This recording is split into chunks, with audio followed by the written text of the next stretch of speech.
जी guys अस्सलाम वालेकुम, कैसे हैं? उम्मीद करता हूँ आप तमाम दोस्त अहबाब खैर खैरियत से होंगे।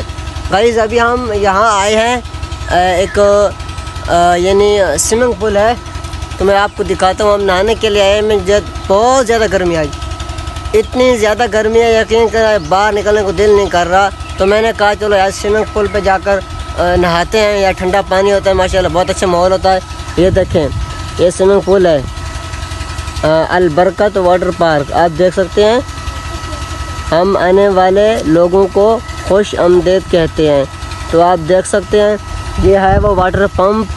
तो ये बाबा सामने आपको नज़र आ रहा है। हम इनको ना पैसे वगैरह देंगे, जो इनकी रकम बनती है, तो फिर हम आगे जाएंगे।